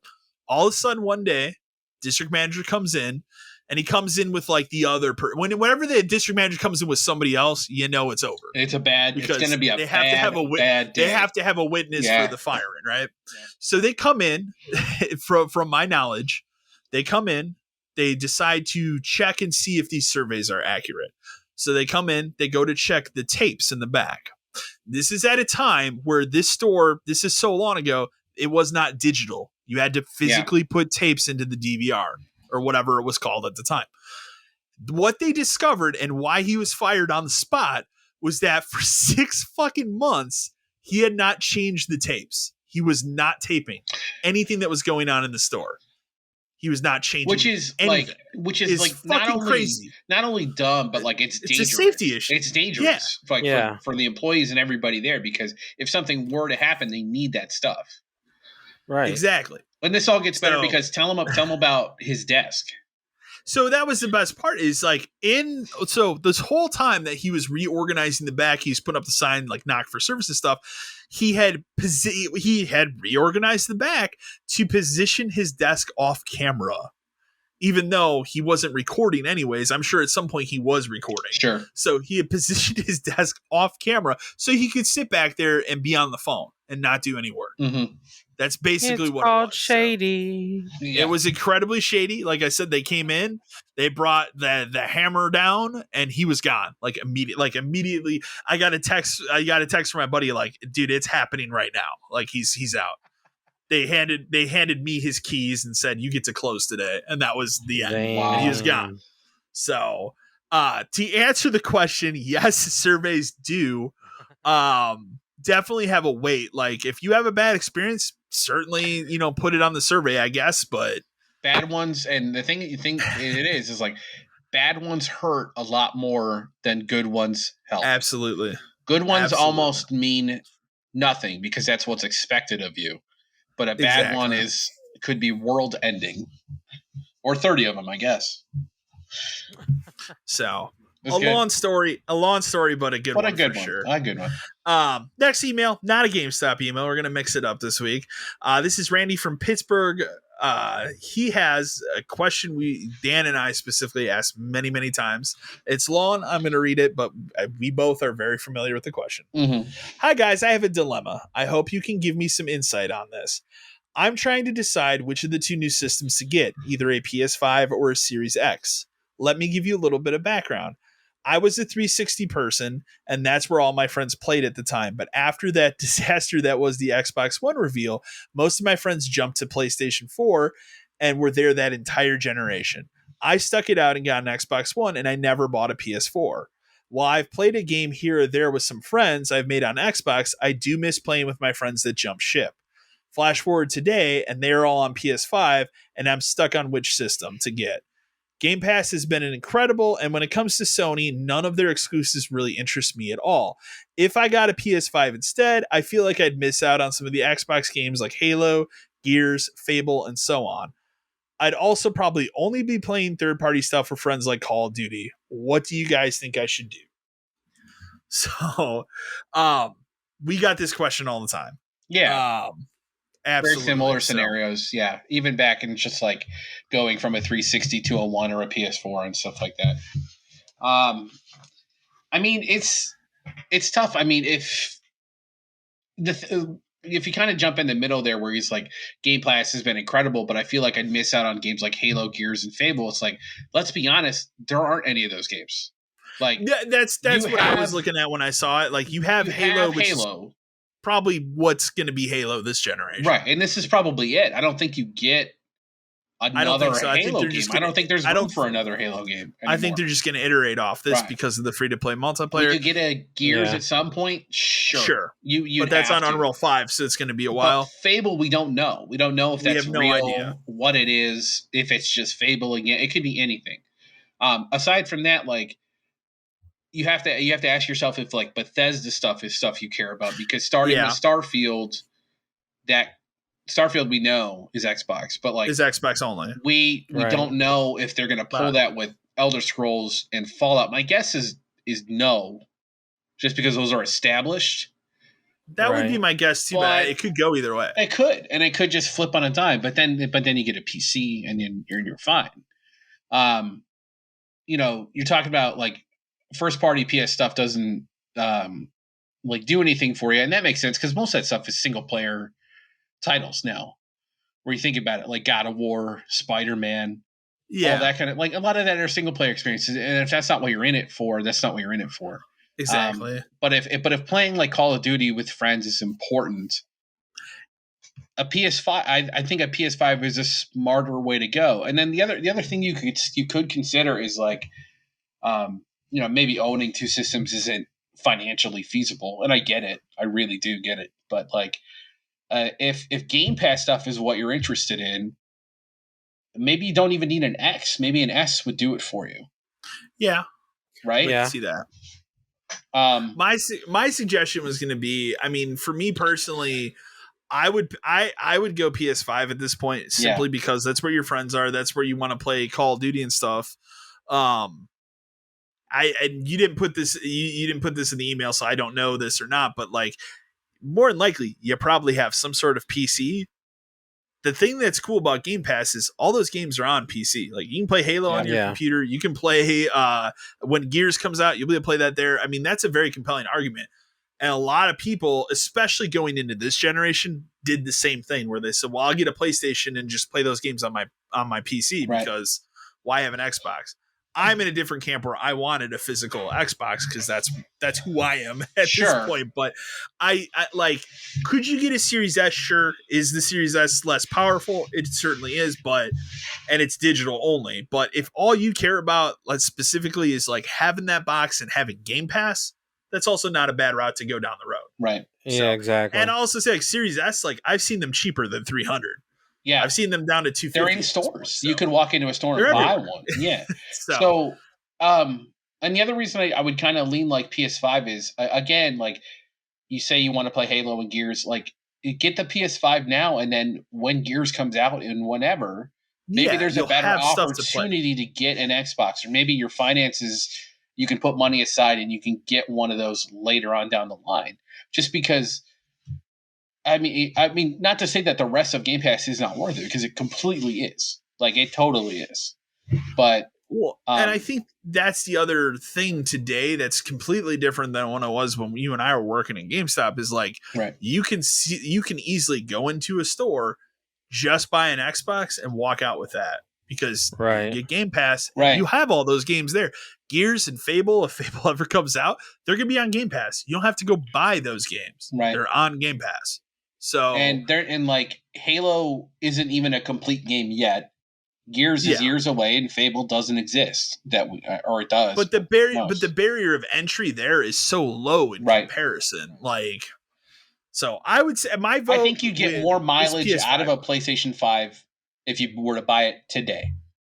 And the other thing I'll say there too is, and the other thing I'll say too about it is like you specifically, you didn't play anything during the PS4 generation. Yeah. So there's a backlog of insane amounts of stuff, and maybe not even first party, PlayStation games. If you like any kind of RPGs, that system has so many fantastic RPGs that just didn't come to the Xbox. Because if you think about it, buying a PS5 buys you a PS4. Exactly. So anything literally anything you. There's like 6 games that don't work on it. So it's not stuff that you would ever care about, but I think a PS5 is probably a smarter investment, especially if you've never had one. That's 2 systems in one. Yeah, exactly. So my vote would be PS5. Yeah, now I think that's everyone's. Yeah, PS5. Yeah, if you can find one, that's the bigger thing. If you can find one, they're not as bad. Like to be fair, like I wouldn't say it's great, but like it's getting better. Like I see more restocks. Dude, I walked into a GameStop just last weekend, and there were 4 bundles Yep. sitting That's at cool. GameStop, Okay. and I was Yeah. like I had to double take because I turned around and I saw it in the case, and I was like, nah, that's not like a legit PS5. And I walked up to the dude. I was like, hey, bro, do you really have a PS5 sitting in that back case? He was like, yeah, I've got like 4 bundles in the back. I was like, get the fuck out of here. Yeah, I walked into a GameStop blind like 2 months ago, and a friend of mine was working. They were just like, "You want to buy another PS5?" I was like, they're like, "We got like 20 of them." I was like, "Well, let me ask some people." But yeah, it's not as bad. And I would say PS5 right now. And when Gears comes out, get the Gears Xbox that comes out, because that'll happen. Oh, I agree. Yeah, The nice big red one. Hey, I did the replacement fins for mine, and it's just all black now. And it looks great. It doesn't because now it doesn't like my eyes aren't drawn to it every time I look down at my entertainment system. Well, I gotta get the purple. I need the purple to match my controller. There you go. I have that purple controller. It's great. Yeah, it's great. So, let's see. Patrick from Denver, Colorado. Hey guys, love the GameStop talk. I'm curious how often you guys would run across dirty systems and what the limits were to where you'd actually tell a customer that you wouldn't take a system because it was too banged up. Thanks. A lot. A lot.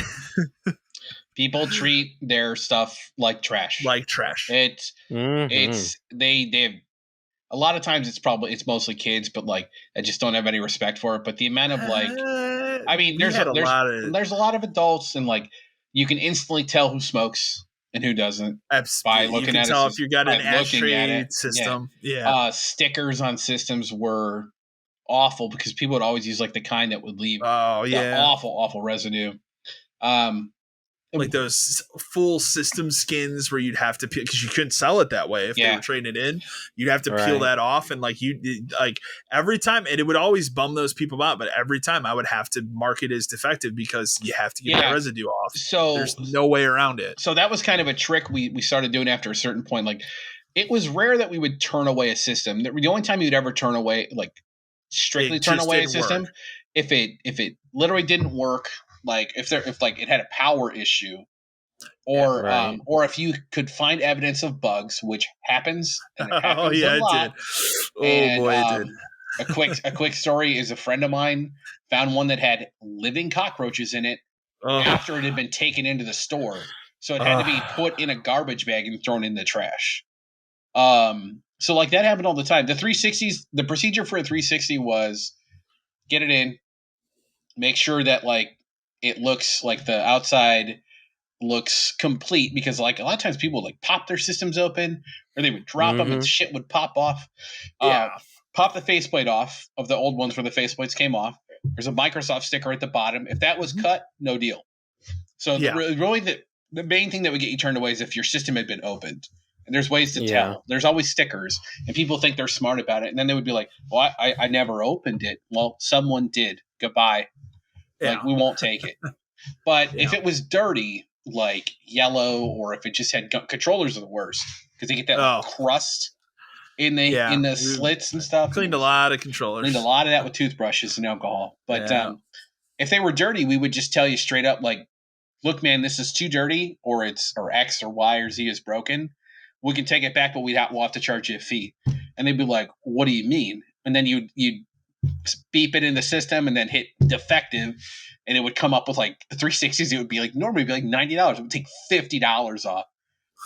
So we give you 40 in credit, and they'd be like, that seems ridiculous. It's like, look, man, we gotta pay somebody to clean this or refurb this or whatever, and ship it, and we gotta ship it and all this other stuff. It's like, you can take it or leave it, and most times people took it because they'd bitch, but they'd take it. They'd bitch, and like, you want to know how you got more money for it?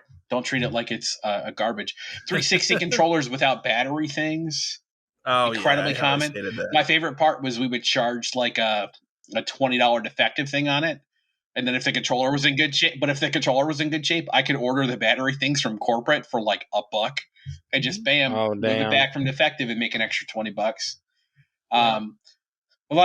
Something people did all the time with 360 controllers is the way that battery thing sits in there. You kind of like set it down and push it in. If you do that too many times over and over and over again, you actually bend the bottom part that it sits in down so that it won't stay in.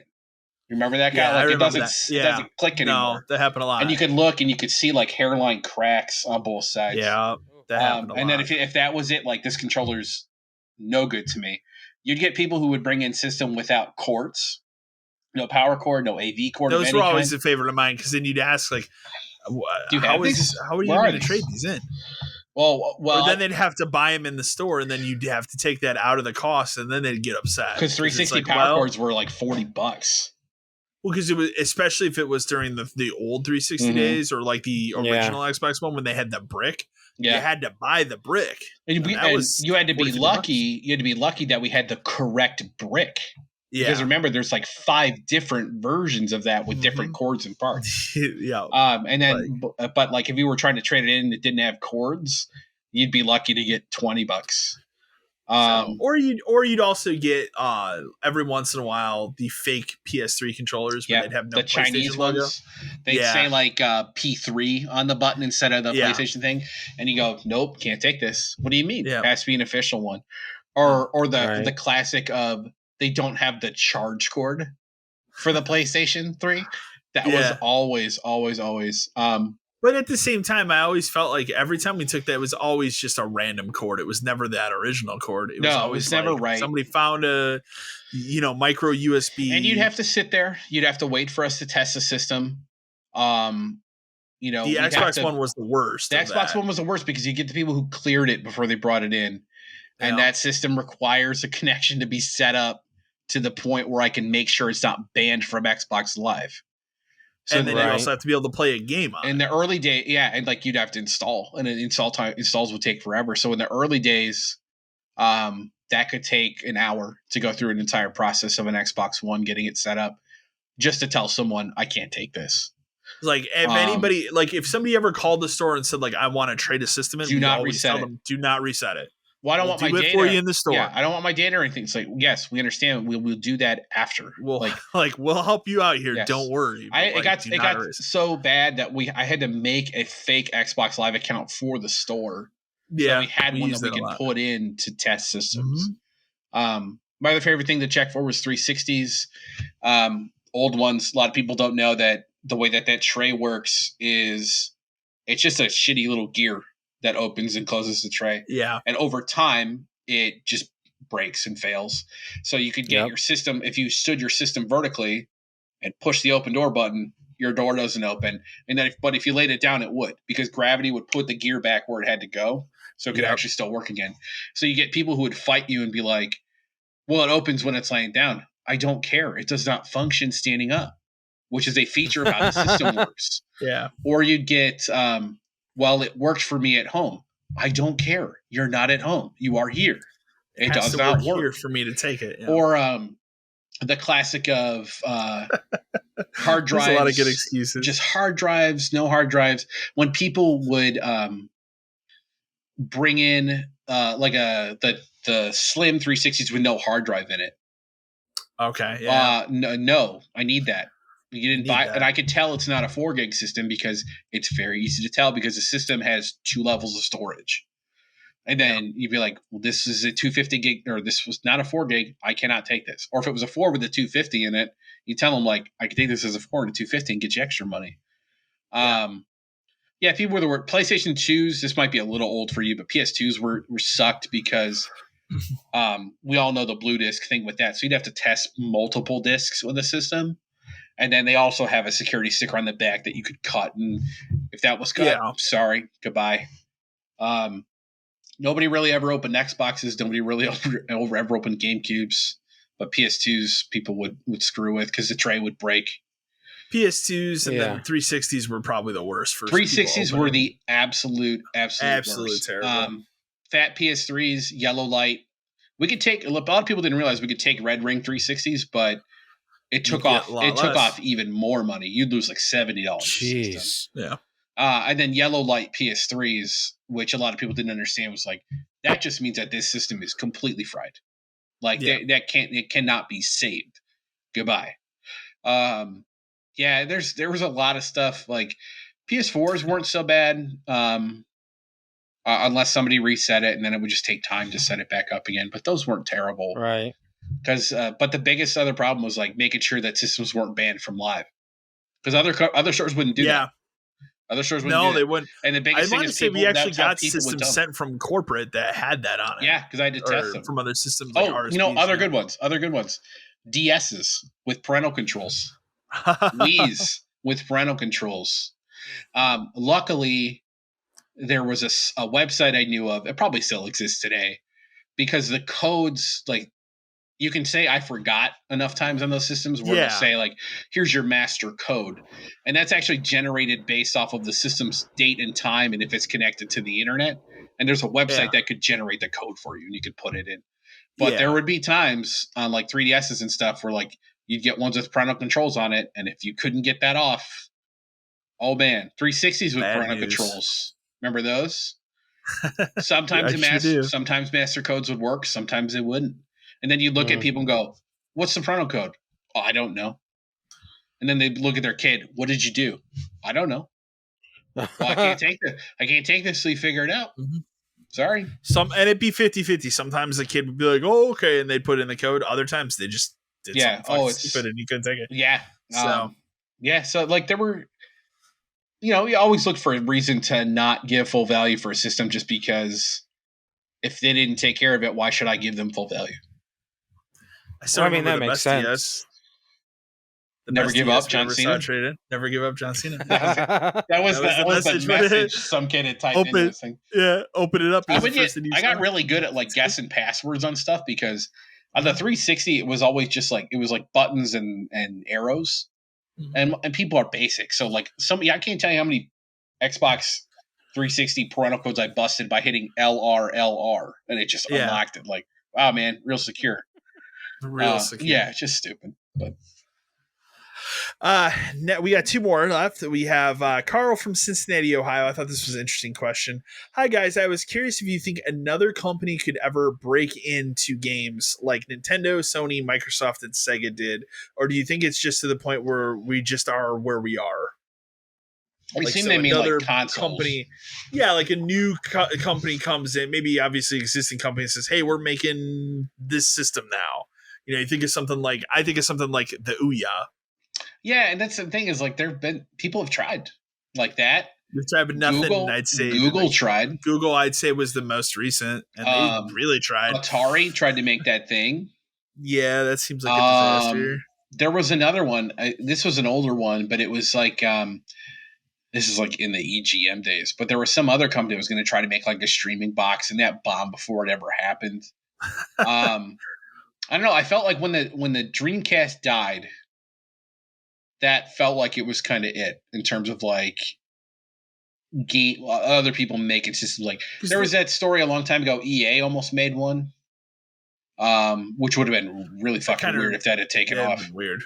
But like when the Dreamcast died and Sega, got out of making consoles and went third party, like Microsoft, you already knew that Xbox was coming or was already out at that time. It wasn't like, oh, that happened. Well, now Microsoft's here, Right. And Microsoft got lucky that they had Halo. Like if they had not had Halo, I don't think it would be. I don't know if it would have stuck around or if it would be anywhere close to what it is. I don't know. And again, though, I know you're the same way, but I always treated the original Xbox as like Dreamcast 2. It was one. Because it kind of really much is. It felt like one. The controller felt like one. Like everything about it just kind of was like, this is the next step. Yeah. But I think it's tough. Ever since the Dreamcast died, I always thought, and then like Nintendo was close. They were real close because that GameCube, man, like you look back at it now and everybody loves it, but like at the time, as someone who was people didn't like it, actively working in a game crazy when those three systems were out. People didn't care for the Cube. People were buying PS2 stuff, man, like in the Cube. Yeah. Just kind of sat there. And I really felt like at that time, I was like, man, there's a chance. It's a small chance, but there's a chance that they just say, forget it.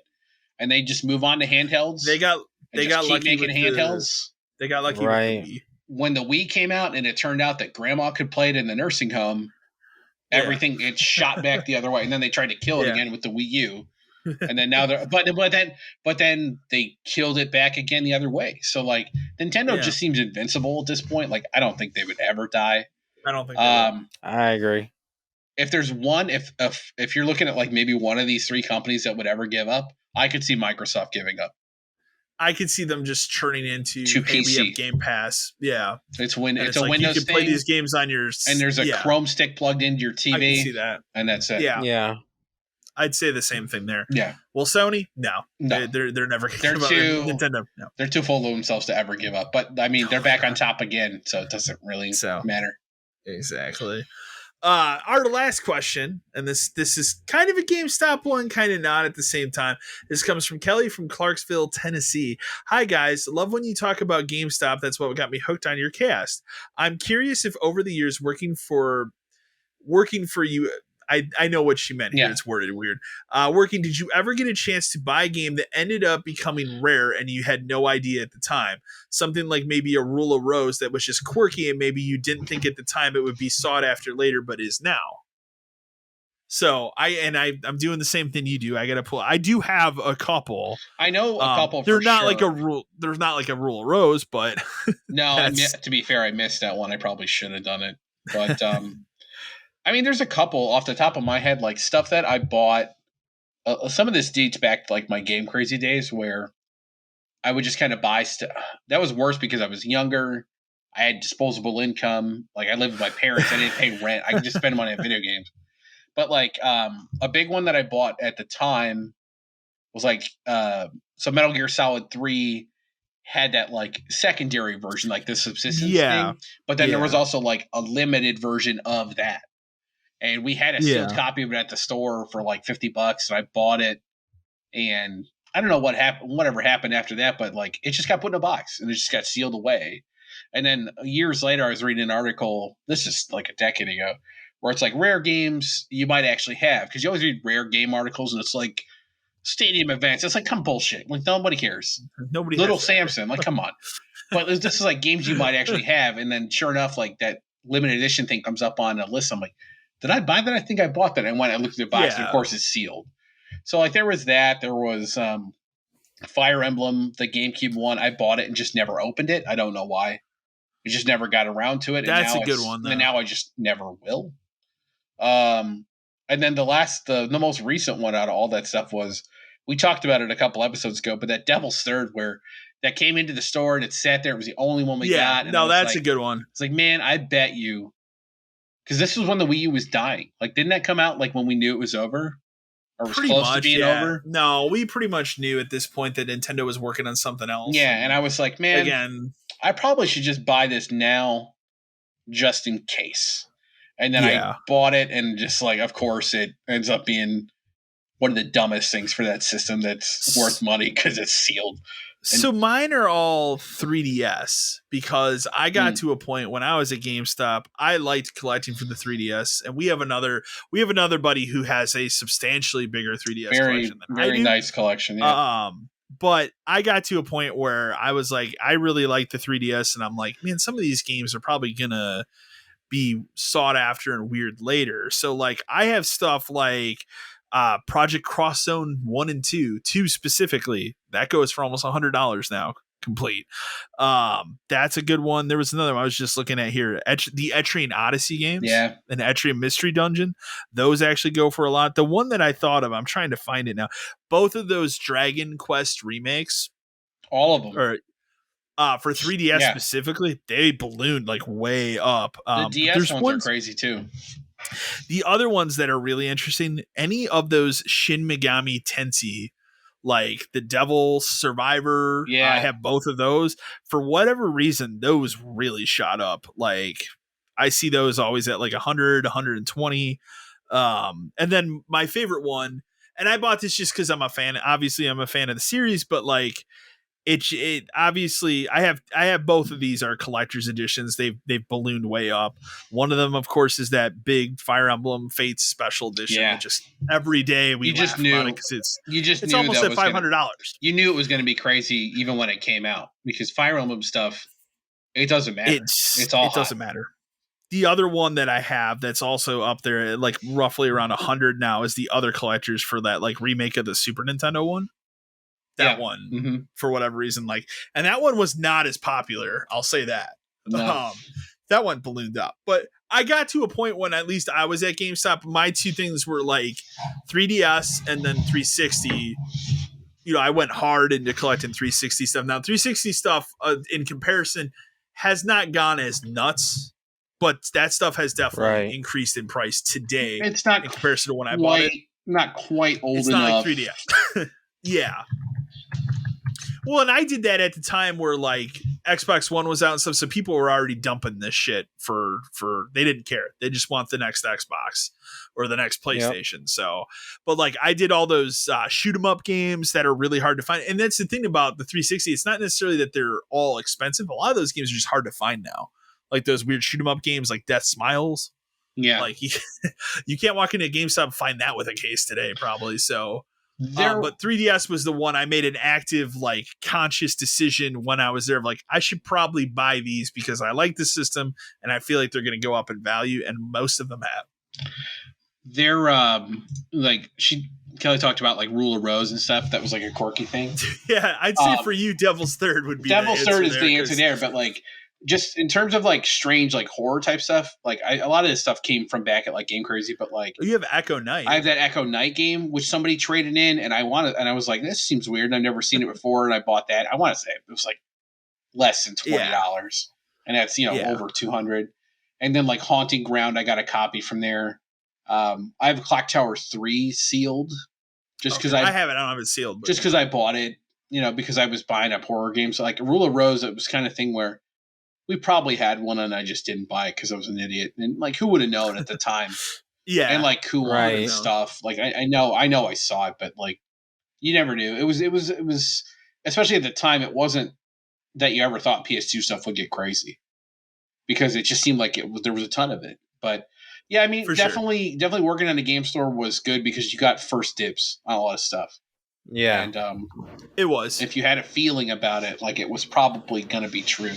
Another, this is just another weird thing I thought of just because of like, getting something that ended up being rare at the time is so the Nintendo demo stuff was always like they would send you a DS cart, you'd put in the thing, you'd lock it in there, and then when it was done, you'd have to send it back, because Nintendo tracked all this stuff, and if you didn't do this stuff, it would be you wouldn't get further demos. They threaten you with that kind of stuff. So like there were DS ones, there was Game Boy Advance ones, which we didn't have a Game Boy Advance Interactive at the store I worked at the time, but then there were 3DS ones. And like they would literally just send you like the cover art in the game, and you swapped it out and you put the other one back in the envelope.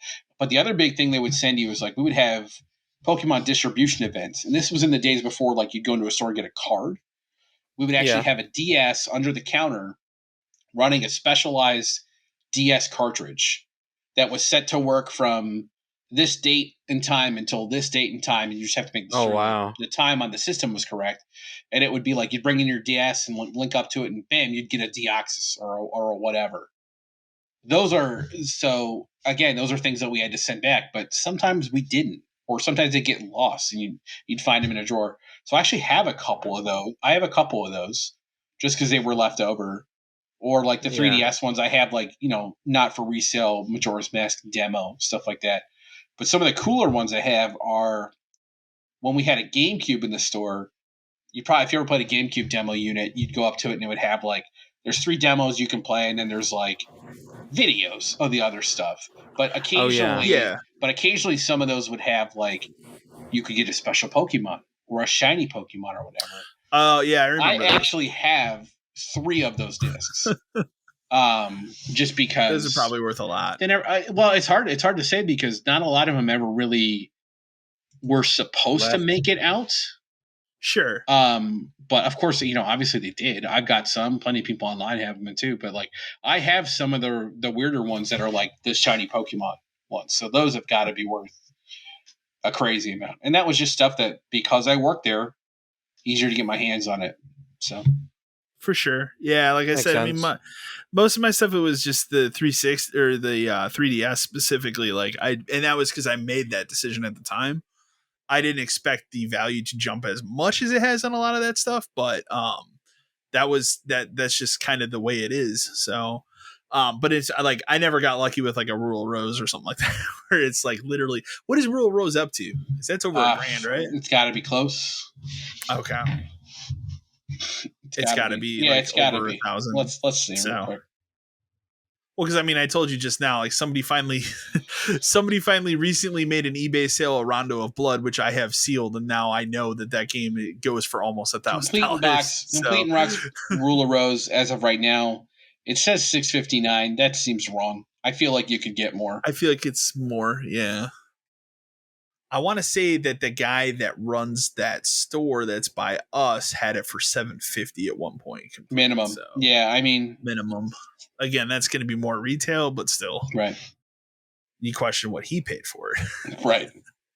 So, but yeah, no, great questions this week. One thing I want to add here at the end, we came up with an idea. This was actually Matt's idea, but obviously always write in your questions at podcast572@gmail.com, especially GameStop questions. We love them all though. But we're thinking about doing a new segment, and this is gonna be something we need help from you, the listener. Suggest us games to play, which we think is a really cool idea. Maybe games, and I'll be honest, you write in whatever, games. It might be something we've already played. I don't know, but we can certainly discuss it on the show. Maybe you guys out there have some suggestions for games that we haven't played, or more likely it's on one of our shelves and we just haven't gotten to it. But yeah, exactly. So, but really cool idea. So you can email those in as well at the same email address. Other than that, as always, thank you for listening. We'll be back in another 2 weeks with another edition of the Podcast 572. Thank you, everyone.